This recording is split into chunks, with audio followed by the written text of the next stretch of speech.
Here's something most men over 60 never hear from their doctor. The single biggest threat to your body isn't your heart, it isn't your blood pressure, and it isn't even your sleep. It's what happens to your muscle. Every single year after 50, the average man loses between 1 and 2% of his muscle mass. By 60, that number can accelerate. By 70, if you haven't intervened, you could have lost up to 30% of the muscle you had in your prime. That process has a name. It's called sarcopenia, and it doesn't just make you look older. It crashes your metabolism, it destabilizes your joints, it floods your bloodstream with chronic inflammation. And it quietly makes every physical task harder, until one day you realize you're not living, you're managing. I'm Marcus Reid. I'm 58 years old, a former professional athlete, and I've spent the last decade training men over 50 to get their strongest, leanest bodies ever. Not despite their age, because of what they now understand about their biology that they didn't at 35. And what I've found after working with hundreds of men in this age group is that the guys with genuinely elite physiques at 60, 65, 70 aren't doing more, they're doing different. Specifically, they've locked in 5 morning habits that work with their hormonal biology instead of against it. Today, I'm going to walk you through all 5. You'll understand the science behind each one, you'll get the exact protocol, and at the end, I'm going to give you a bonus. One force multiplier habit that doubles the effectiveness of everything else. If you're short on time, that one alone might be worth the most to you. Stay with me. This gets specific. 1. The morning testosterone window. Let me tell you about Raymond. Raymond is 67, retired engineer, came to me 2 years ago with what he called the old man shuffle. Shuffling out of bed, shuffling to the bathroom, zero morning energy. He'd been told this was just aging. He accepted it. He was wrong. Raymond didn't have an age problem. He had a hormonal timing problem. Here's the biology. Testosterone levels in men follow a diurnal rhythm. They peak in the early morning, typically between 6 and 9 a.m., and then decline through the day. In men over 60, total testosterone levels are already 20 to 30% lower than they were at 30. That morning window is no longer guaranteed. It shrinks.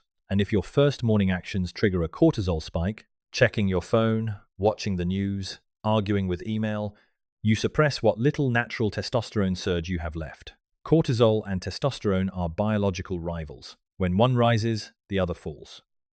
So the first thing elite men over 60 do every single morning is protect that hormonal window. No screens for the first 20 minutes, no stress inputs. Instead, deliberate cold exposure. Not a 10-minute ice bath. Just a 30 to 60 second cold water finish at the end of your morning shower. Cold hydrotherapy has been shown to trigger a norepinephrine release of up to 300%, and research from the Thrombosis Research Institute found consistent cold exposure is associated with increased testosterone in men. It also drives luteinizing hormone activity, the upstream signal your brain sends to produce more testosterone. Raymond started with 20 seconds of cold. Couldn't stand it. By week 3, he was doing 60. By month 2, his morning energy had transformed. He told me, "I don't shuffle anymore. I stride." Protocol. End every morning shower with 30 to 60 seconds of the coldest water your tap produces. Do it immediately after waking, before food, before coffee, before your phone. Keep your breathing slow and deliberate. Nasal inhale for 4 counts, exhale for 6. This activates the parasympathetic nervous system simultaneously, dropping cortisol while norepinephrine rises. Is this safe for older joints? Completely. The cold exposure is topical. You're not submerging. You're not stressing your cardiovascular system the way a full ice bath would. Start at 15 seconds if needed. The adaptation curve is gentle. Now, here's what's interesting. Once you've optimized your hormonal environment in that morning window, you need to give it a target. Something to build with, which is exactly where Chapter 2 comes in. 2. The protein first principle.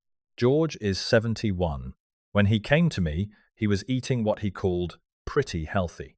Oatmeal in the morning, salad for lunch, a normal dinner. He was proud of it, and he was losing muscle at an alarming rate. The problem wasn't his calories, it was his protein timing. And this is a mistake I see constantly in men over 60. Here's the mechanism. Muscle protein synthesis. The process your body uses to build and repair muscle tissue is triggered primarily by two things: resistance training and leucine, a branch-chain amino acid found in high-quality protein sources. But here's what most men don't know. Older muscles are more anabolically resistant. That means they need a higher protein signal to trigger the same muscle-building response that a 30-year-old gets automatically. Studies consistently show that men over 60 need at least 35 to 40 grams of protein per meal to adequately stimulate mTOR, the cellular pathway that initiates muscle protein synthesis. mTOR is essentially the on switch for muscle growth. Below that threshold, especially in the morning when your body has been fasting for 8 or more hours, you're running in a catabolic state. Your body literally breaks down muscle for energy. George switched to a protein-first breakfast, not a shake, not a supplement, real food. 3 whole eggs plus 4 egg whites, a cup of Greek yogurt, maybe some smoked salmon. We got him to 40 grams at breakfast consistently. Within 90 days, his lean body mass had measurably increased for the first time in years. Protocol: within 60 minutes of waking, consume a minimum of 35 to 40 grams of complete protein. Eggs, Greek yogurt, cottage cheese, smoked salmon, or lean meat are all excellent choices. If you use a protein supplement, look for options with a leucine content above 2.5 grams per serving. Leucine is the specific amino acid that directly activates mTOR. Eat your protein before your carbohydrates. This isn't about eliminating carbs, it's about sequencing the anabolic signal correctly. Joint safety note: this chapter has nothing to do with joints. It's entirely nutritional. There's no loading, no movement risk. The only objection I hear is, "I'm not hungry in the morning." That's a real thing. It's partly ghrelin suppression from the hormonal changes we just discussed. Start smaller. Get 20 grams, then build up over 2 weeks as your morning appetite returns. You've protected your hormones. You've fueled the machinery. Now, here's where the real physical transformation happens, and it's probably not what you expect. 3. Resistance. First, cardio second. The single biggest mistake I see active men over 60 make isn't laziness. It's cardio-first programming. They lace up for a 4 or 5 minute walk or a morning run, feel virtuous, and then skip the weights. And I understand it. Cardio feels productive. It burns calories in real time. You can feel it working. Weights feel slower, harder, and for older men, honestly scarier. But here's what the biology says. When you perform sustained aerobic exercise first, you elevate AMPK, an enzyme that promotes fat burning and energy efficiency. That sounds good. The problem is AMPK actively inhibits mTOR, the same muscle-building switch we just talked about. Cardio before weights is literally a molecular signal telling your body not to build muscle. Resistance training, done first, elevates anabolic hormones, growth hormone, IGF-1, and that morning testosterone we've worked so hard to preserve. It also activates myofibrillar protein synthesis, specifically the deep structural muscle growth that creates both strength and metabolic protection. And here's something powerful for men in this age group. Resistance training is the only known behavioral intervention that directly suppresses myostatin, a protein your body produces that acts as a brake on muscle growth. Myostatin levels increase with age. The more you have, the harder it is to build muscle. Consistent heavy compound movements have been shown to downregulate myostatin expression. You can, quite literally, tell your aging body to rebuild. Protocol: 3 to 4 mornings per week. Perform 20 to 30 minutes of resistance training before any cardio. Focus on compound movements: goblet squats, Romanian deadlifts, dumbbell rows, chest press, and standing overhead press. These recruit maximum muscle fiber. Work in the 8 to 12 rep range, 2 to 3 sets per exercise. Use a weight that makes the last 2 reps genuinely challenging. After resistance work, 20 to 30 minutes of walking, cycling, or low-intensity cardio becomes complementary rather than competitive. Are these movements safe for older joints? Yes, with one critical condition: prioritize form over load, always. With compound movements and controlled tempo, 3 seconds down, 1 second up, joint stress is significantly lower than high-impact options. If you have knee or hip concerns, goblet squats to a box and Romanian deadlifts from a rack platform are excellent modifications. We've built the hormonal environment, we've fueled the muscles, we've trained them correctly, but if you ignore what comes next, you're leaving at least 40% of your recovery capacity on the table. 4. Morning sunlight and your circadian engine. This one surprises men the most, because it sounds too simple to matter. Thomas, 64, came to me with a frustrating pattern. He trained consistently, ate well, but his sleep was poor. Poor sleep meant elevated cortisol the next morning. Elevated cortisol meant suppressed testosterone. Suppressed testosterone meant reduced muscle recovery. He was trapped in a cycle he didn't understand, because it started not at night but in the morning.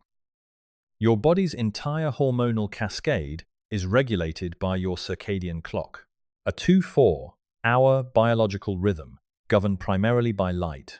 The single strongest signal your circadian system receives is natural light hitting your retina within the first 30 to 60 minutes of waking.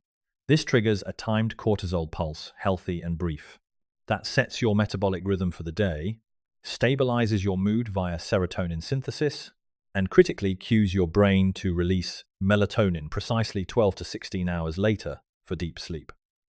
Thomas started stepping outside for 10 minutes every morning. Within 20 minutes of waking, no sunglasses, no phone, just light and movement. His sleep quality improved measurably within 3 weeks. Better sleep meant better testosterone. Better testosterone meant faster muscle recovery. The whole cycle reversed from the same simple habit. Protocol. Every morning, within 20 to 30 minutes of waking, get outside for 10 minutes of direct, natural light exposure. No sunglasses. They block the critical blue spectrum wavelengths needed for the retinal signal. Overcast days still work. Ambient outdoor light is 10 to 50 times brighter than indoor lighting, even on cloudy days. This isn't about vitamin D, though you'll get that too. This is about entraining your master clock so your hormonal environment is optimized, not just today, but every day you maintain the habit. Joint and health safety. This is the gentlest habit in the entire protocol. Walk slowly. Breathe deeply. If mobility is limited, sitting in a bright outdoor space works equally well. Before we get to the 5th morning habit, which is the one that ties everything else together, I want to ask you something directly. What's the number one thing that's getting in your way right now? Is it energy in the morning? Sleep quality? Joint pain that keeps you from training? Or is it just not knowing exactly where to start? Drop it in the comments below. Be specific. I read every single one, and your question might shape the next video I make. The more specific you are, the more useful I can be to you. All right, Chapter 5, and then the bonus. 5. The mobility reset. Inflammation's silent off switch. The 5th morning habit that separates elite physiques from average ones in men over 60 is a 10-minute mobility and breathwork sequence performed before training, not after, before. Here's why it matters biologically. Overnight, your intervertebral discs rehydrate, and your joints are at their maximum intra-articular pressure of the day. Jumping straight into loaded movement in this state creates unnecessary shear forces on cartilage. More importantly, chronic low-grade systemic inflammation, which increases with age due to elevated interleukin-6 and TNF-alpha cytokines, is significantly attenuated by deliberate slow movement through full ranges of motion. This isn't yoga for its own sake. Controlled movement stimulates synovial fluid circulation, the lubricant your joints produce, and activates proprioception, the sensory feedback system that protects you from injury during heavier work. Protocol. 10 minutes. Every morning you train. Hip 90 to 90 stretches, 2 minutes per side. Cat-cow thoracic rotations, 15 reps. Deep squat holds, 2 minutes. Shoulder cars controlled articular rotations, 10 circles per arm. Finish with 4 rounds of box breathing. 4 counts in, hold 4, out 4, hold 4. This drops cortisol measurably before your first rep ever hits the bar. The Force Multiplier bonus creatine at breakfast. Here it is. The one habit that amplifies every single thing we've talked about. Creatine monohydrate. 3 to 5 grams, taken with your morning protein meal. Creatine is the single most researched performance supplement in sports science history, with over 700 published studies. For men over 60, the evidence is particularly compelling. Creatine supplementation has been shown to increase lean mass, improve strength output by 5 to 15%, and most surprisingly support cognitive function and brain creatine stores, which decline with age. It's not a stimulant. It has no hormonal interaction. It works by increasing phosphocreatine stores in muscle cells, giving you more fuel for high-intensity effort. For men over 60, it's the difference between grinding out 7 reps and cleanly hitting 10, which, for mTOR activation, is the difference between triggering muscle growth and not quite getting there. Take it with food. Take it every day, not just on training days. Consistency of uptake matters more than timing. Here's what I want you to understand about the men who implement this kind of protocol and stick with it. They're not extraordinary. Raymond wasn't. George wasn't. Thomas wasn't. They were just willing to learn what their biology actually needed at this stage of life, and respected enough to act on it. The men who age with elite physiques aren't fighting their age. They're engineering their mornings. They understand that muscle is not vanity. Muscle is your metabolic engine, your joint armor, your protection against falls, fractures, and the slow shrinkage that most men in their 60s and 70s just silently accept. You watch this entire video. You now know more about your hormonal biology, your protein timing, your training sequence, your circadian system, and your inflammatory pathways than most men half your age.